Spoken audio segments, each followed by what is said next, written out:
Welcome back, everybody, to Jack Howard Color, the podcast. And today's guest, I'm really thrilled that she's managed to find time. We have really struggled to get Lesley on. Lesley Jennison, Global Color Ambassador for Schwarzkopf Professional. Welcome. Thank you very much, Jack. It's wonderful to see you. Really wonderful. I'm so glad we got to do this. I'm so thrilled too, Lesley. And you know, reading through your bio, I mean, it was just absolutely fascinating. I mean, I've met you, of course, and we've worked together. But I mean, the journey is superb. I mean, you started off your career at Sassoon, where you were there for 18 years. And you successfully navigated being from sort of head of color department and part of the artistic team into management, which was like a first. I don't know whether it was an industry first or it was a first for the company you were with. So breaking that glass ceiling, I really want to talk about that. And then, of course, you've also done these amazing session styling stuff. And session colorists are a super rare breed indeed. And we usually are pushed right to the background. So see a woman at the forefront of that is spectacular. But let's start off, Lesley. How did it all really begin for you? Well, you know, I got into hairdressing kind of by accident because when I was at school, I was very interested in history, very interested in English lit and, you know, English language. And, you know, I grew up in North London. So my parents would take us to the theatre a lot. So I was very interested in the kind of arts, even at a sort of early, 12, 13. And I really wanted to do makeup for theatre. I was very aware, even from a kind of young age, how makeup transformed a character. You know, and I remember the time we were sat in the theatre, God knows which one, excuse me, I can't remember which one, but red velvet seats is very kind of dominant in my mind, with the little binoculars. The little binoculars, You used to get them, you used to pull them out, I think you used to put money in or something. And I remember it was Oliver Twist.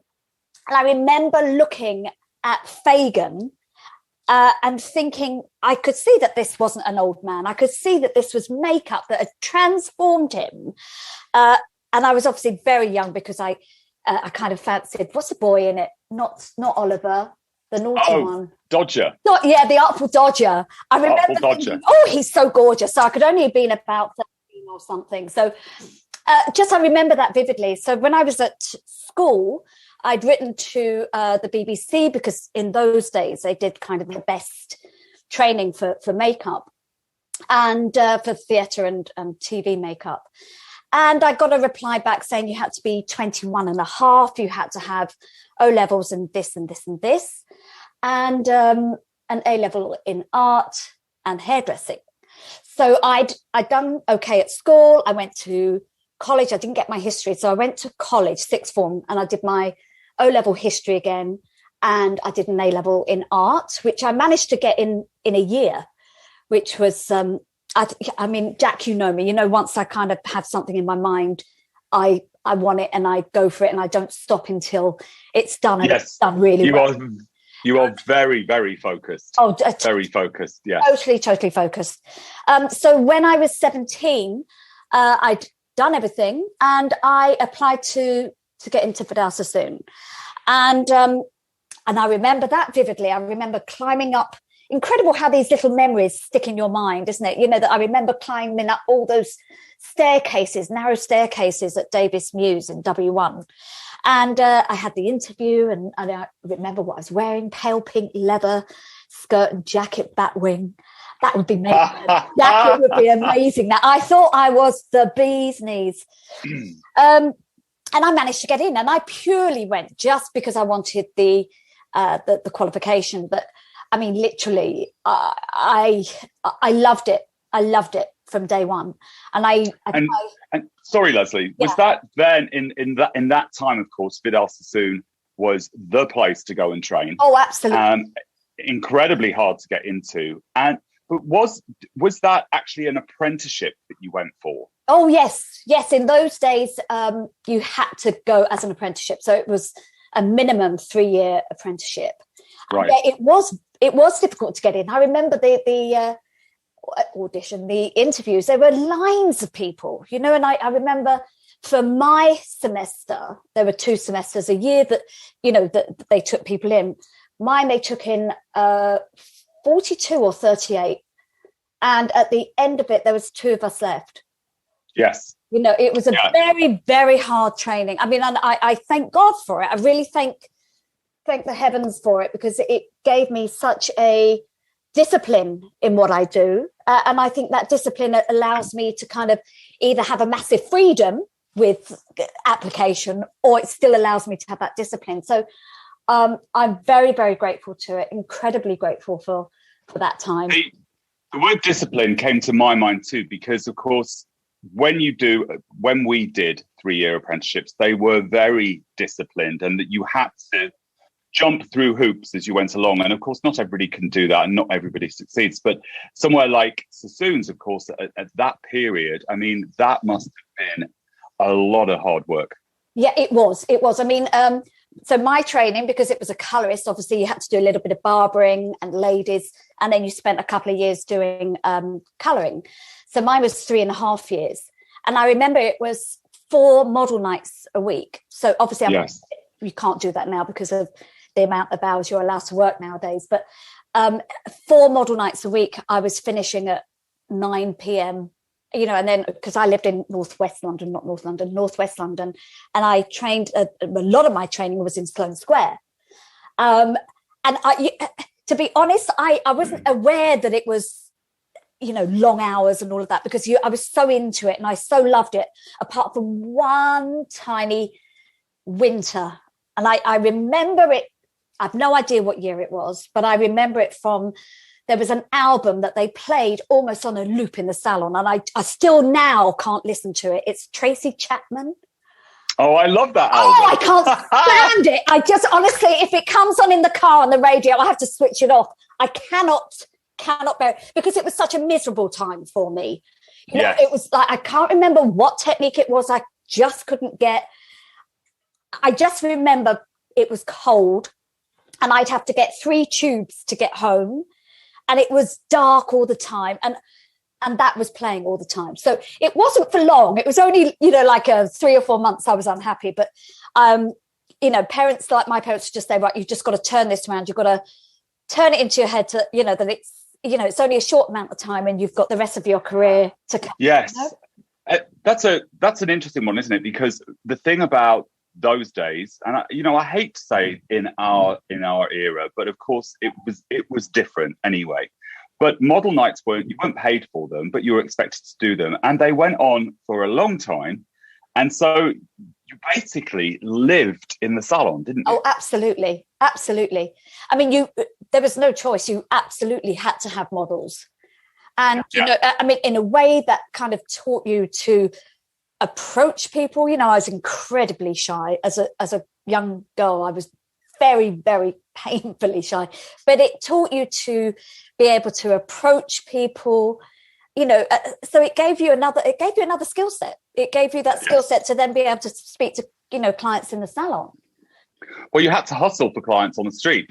You had to go and ask people. Top shop. Do you want some highlights? Do you want highlights? Can I colour your hair? And they'd be like, well, who the hell are you? And you'd be like, oh, I'm an apprentice at, you know, wherever you were. And that, I found that quite nauseous making. I mean, it used to make me feel sick. Absolutely. That was the most challenging bit, was getting the models. I think even now, you know, when you do shows and shoots and stuff, getting the models is always the hardest thing, but in a different way now, because obviously production get them. But I mean, it's still getting the right model for what you're doing was always tricky. Now the assistants, of course, have Facebook groups where they can kind of get them and stuff. But I mean, we never had anything like that. I mean, it was still 2 pence in the phone box, I think. Well, it was for me, Lesley. I'm not saying it was for you, but it was for me. So you finished that. I mean, you struggled through it, parts of it. You loved it, obviously. The passion for hair color, which is your tagline, is still there. Why did you choose color over styling? Yeah, do you know what? I think I know the reason I went into color, because after 3 months, you know, it's as soon as every 3 months you would be moved to a different stylist. You would assist a different stylist. And, you know, in those days, each stylist would probably have at least one assistant each, sometimes 2 assistants. I mean, that's unheard of now with minimum wage and stuff, but which is a good thing. Minimum wage is a good thing. But I found myself in my first 3 months. I cannot remember who it was I assisted, but I went then to a guy called Christian Gardner, who was a colorist, and it was very unusual again to be put into color that early. I don't know why they put me in there, but it just opened a world to me. Christian Gardner, sadly not with us anymore, but he was this crazy colorist, mad curly hair, kept Afghan hounds. I mean, his hair was a little bit like a kind of, not straight like an Afghan, but he was just amazing. He did these insane color techniques. I remember, you know, the inside of a vinyl record, you've got like a disc in the middle. He did this color technique and a perm technique, because of course those days of perms, where he clicked that out and wrapped the hair and then colored around it. And then we did, we used to do massive shows in those days, up until pandemic, and he would throw them out into the audience. And, this is the days when it was all a little bit more kind of subdued, and his character, his charisma, the way he was with clients, the way his clients loved him, and the kind of flamboyancy of it all, I just fell in love with. And I think I kind of realized, in a probably selfish way, to be honest, that you could shine in those days. You could shine more as a colorist because there were very few colorists. Yes. And, the training was longer, but I felt like the rewards were higher. Early on, it spoke to you. Yeah. So onto the floor you went, obviously, after this, fantastic experience, and then into salon manager and onto the art team as well. I mean, that's a heavy workload in itself. Yeah. Well, in fact, I was in the art team first. So I'd been a tinter permer in those days, we called them. But tinter permer. Oh my goodness. Yes. And I don't remember this, but there used to be tinters and there used to be permers, and then obviously the perming died down, so it was tinter permer, and now it's just kind of colorist. But so I was part of the art team, the UK art team, for quite a while. But again, you know what I'm like. Once I've kind of done what I can possibly do, I want to do more. So, yes. And I was wrong. I'm so sorry. You were head of colour and part of the art team. Yes. Head of colour at Covent Garden. I think it was Covent Garden. So I was head of department there. So head of colour there, and part of the art team, like the UK art team. And then I went into management, which again gave me another skill set, because you have to learn all those very unsexy things, like P&Ls and, understanding how a business worked. But I was very, very proud that not only was I the first woman in the company in the history of Sassoons, but also the first colorist to be a manager, so to cross the line of creative and management. Breaking that glass ceiling then. Yeah. I think, I was very lucky. I was really surrounded by very, very strong women, very, very strong role models. If you think of Annie Humphries and Tracy Hayes and Leona Curran, and, they were all very, very strong. I think also I was kind of slightly wrapped up being at Sassoons, because I'd never realised that women, I just presumed that you could have whatever you wanted. My parents very much brought us up that way. That whatever you want in life, you can get if you work hard. So Lesley, making that transition, which was, I think, huge, breaking that ceiling, even though you were surrounded by these really strong women, and there's some very strong women in that conversation you just had, women that I really admire, did you face pushback from within? I mean, I'm not saying name names or anything like that, but was it a struggle making that move then in that period of time? I have to be very honest, Jack. It wasn't. I didn't get any knockback. And I do really think that's because, everybody there was so seriously talented that I'm not saying I'm seriously talented. I didn't mean it like that. But what I'm saying is that they were... Well, you are seriously talented, but I don't mean like that. I meant that everybody was, everybody was comfortable in their own situation, in their own skin, in their own talent, in their own positions, that I truly didn't get a knockback. I think, and I really, really appreciate the fact that I was very lucky to be in that kind of position, that situation where it was truly on talent and, not who you knew or what you were or anything like that. I was very lucky. Very lucky. That's amazing. That's an amazing piece of the story for you. So I wanted to sort of leap a little bit forward. I mean, I actually think we could do a whole podcast on just that history. It's so fascinating to me. But when you left and you went into session color, now we always hear about session stylists, right? I mean, they're always at the forefront with their crew, and it's usually colorists are sort of shoved into the back doing the color. But you went into session color and were very successful at it. Yes. Yeah, thank you. I mean, it took a long time. It wasn't an instant thing. It took a couple of years to really kind of get my foot in the door. I started off by kind of assisting anybody, obviously not colorists, because there really wasn't that many people around apart from colorists doing films. Yes. And I didn't want to do that. But I would assist stylists just to get a kind of feeling of what this world was, and more how it worked. As you have to really understand lighting and camera angles and stuff like that because coloring hair for a shoot is so, whether it's a brand shoot or commercial or a video, is so very different from coloring a client in the salon. Yes. So I was lucky that I managed to kind of learn that. And then I started getting asked to do stuff like a soap commercial and beauty commercials and skin commercials. And so it wasn't a sort of sudden thing. It was very, very gradual. I might have one job a month, and then another 5-6 weeks, and then another one, and then a couple in 1 month. And it was very slow, which in a way is very good because it let me build up my kind of knowledge. And again, I talk about skill sets because I think it's another Yes. skill set that was quite different from what I already knew. And so I loved it. I loved doing that. It was quite amazing how specifically to learn how camera, where to kind of put the light and how to get hair to kind of shine more, but only in certain places, etc. And I loved that. And I think it really made my mind made up that I didn't want to go into filming, being a hairdresser or colorist on films, because you're spending a lot of time sitting around.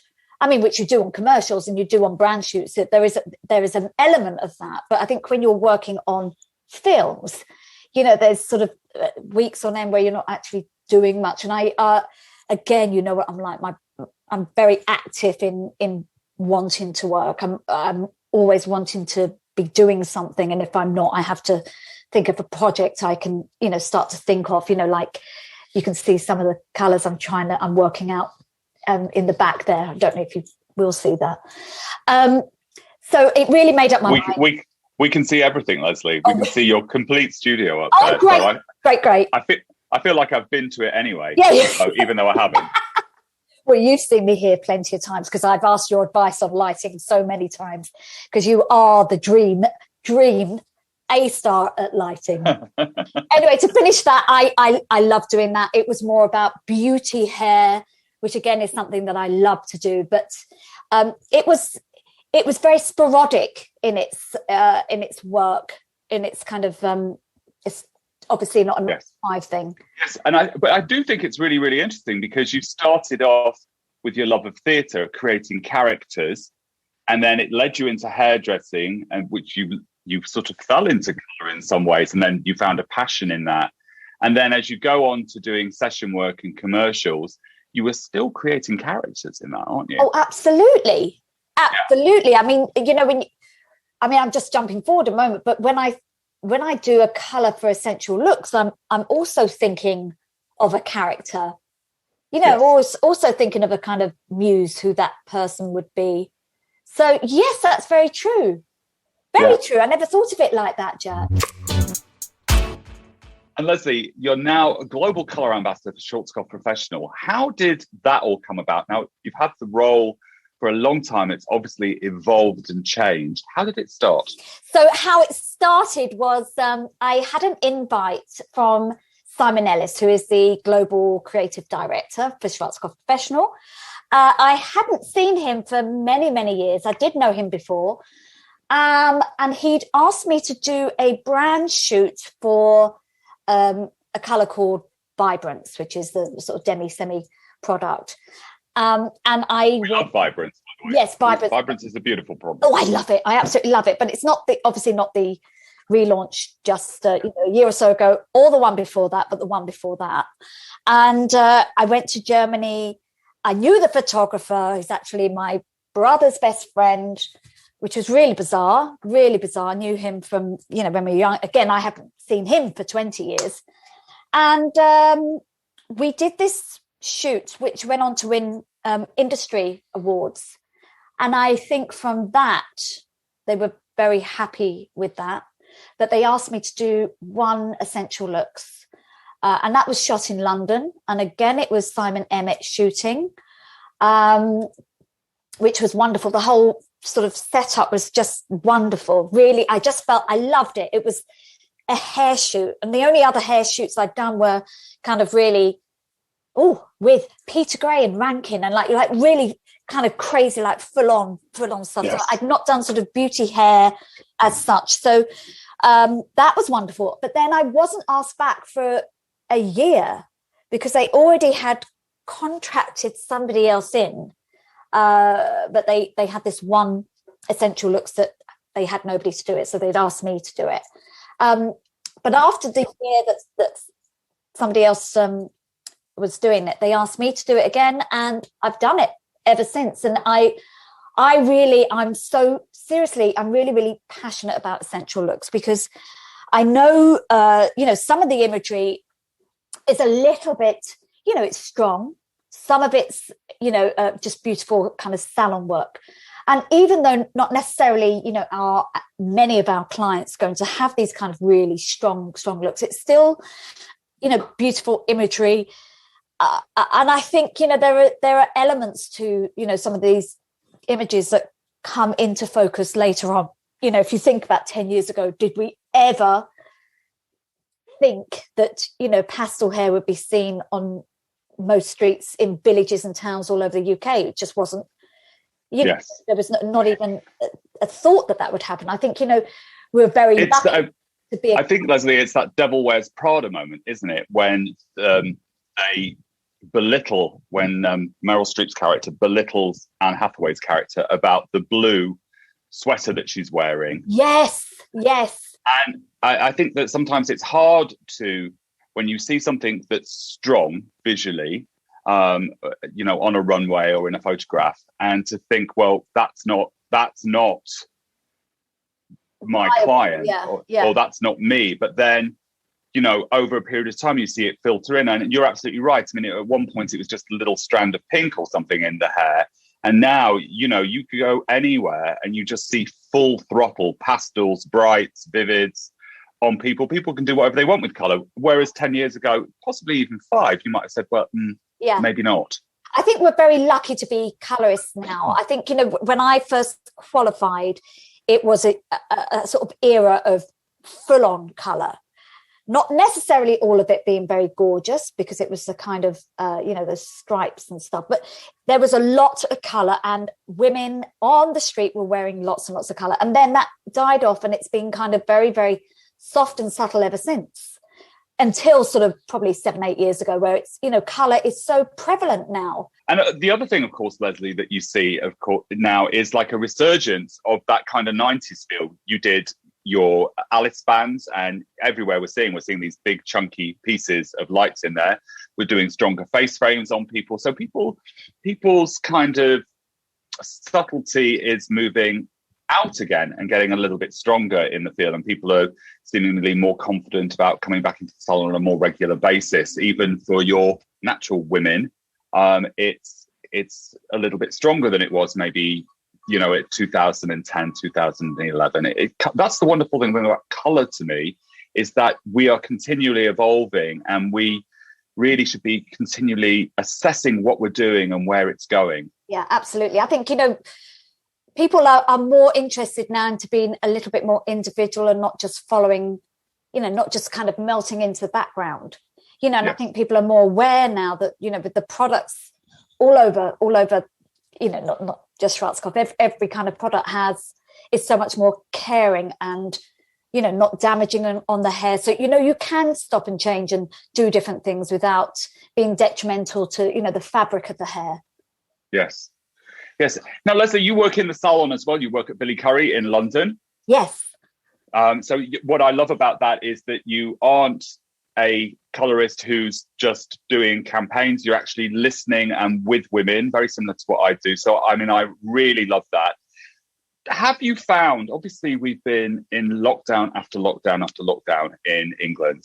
Have you found the expectation of clients is out of control when you're behind the chair at the moment? Or how do you manage that expectation?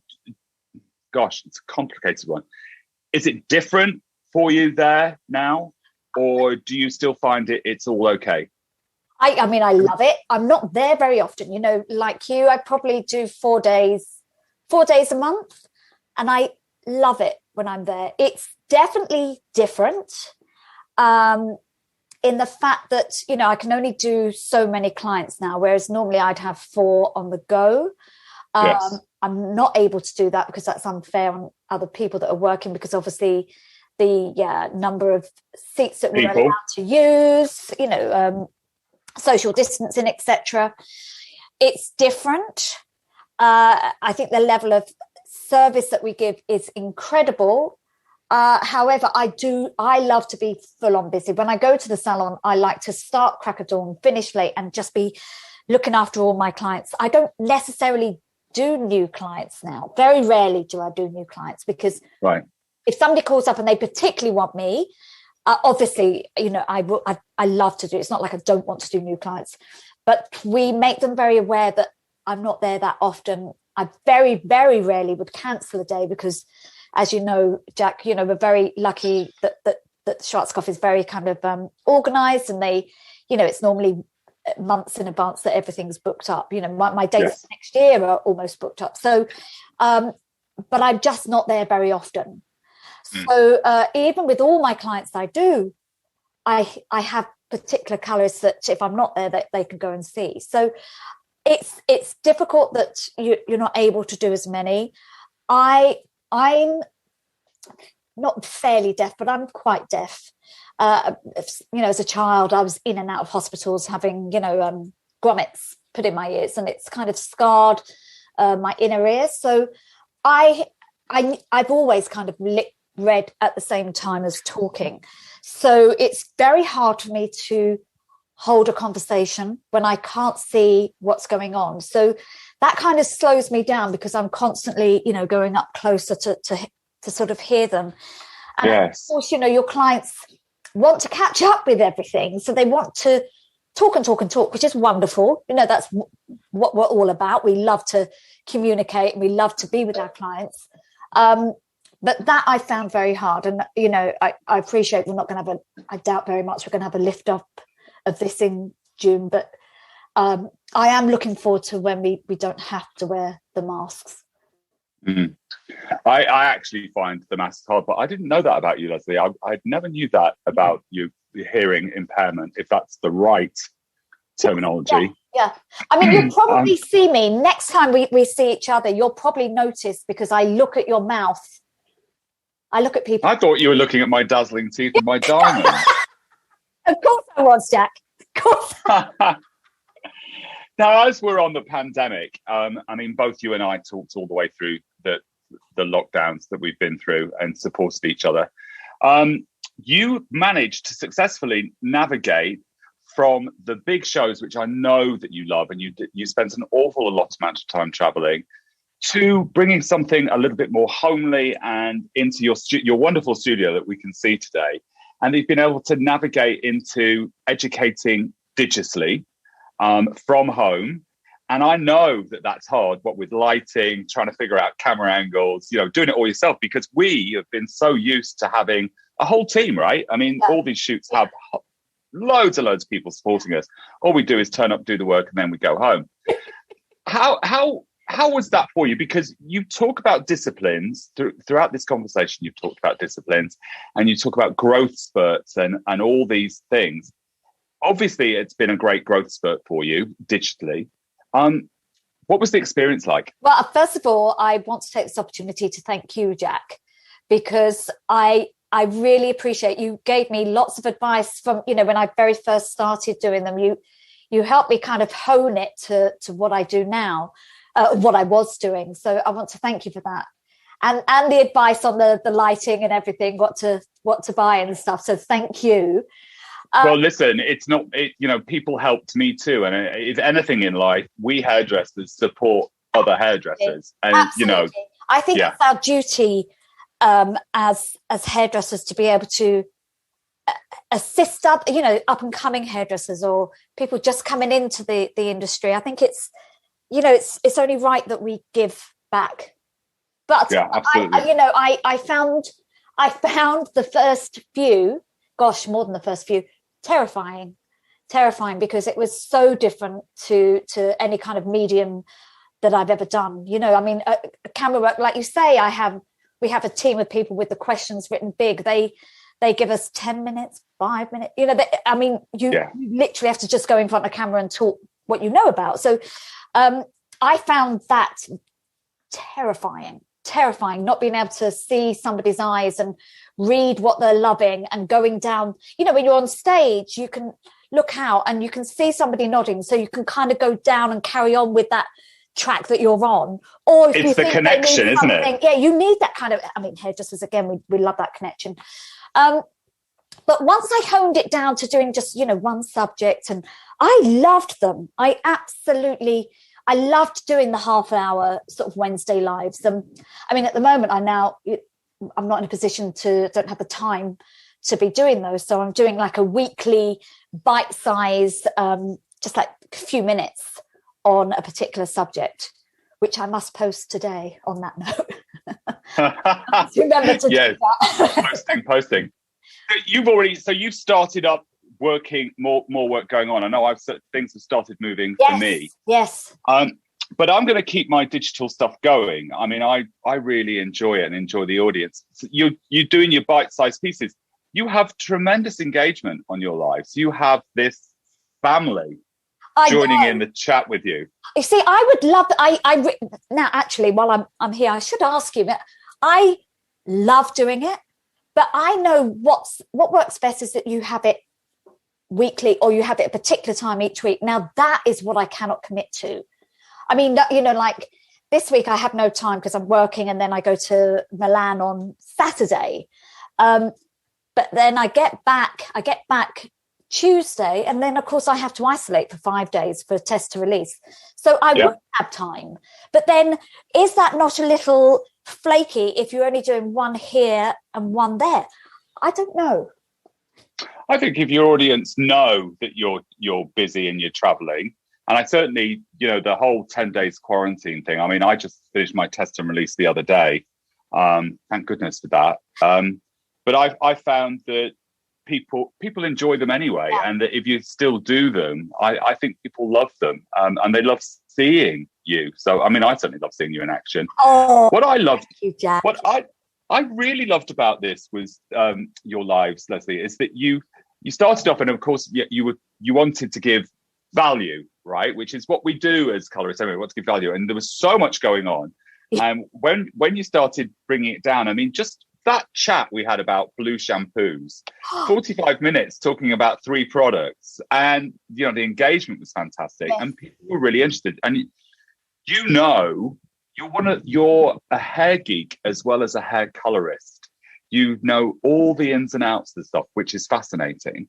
But I think that people love that, the technical bit about it. And when you do your comparison shows of 2 different products and what the product do and what you can do with it, I think they've been absolutely helpful to our community. Oh, thank you very much. Thank you. It's been it's been wonderful for me as well.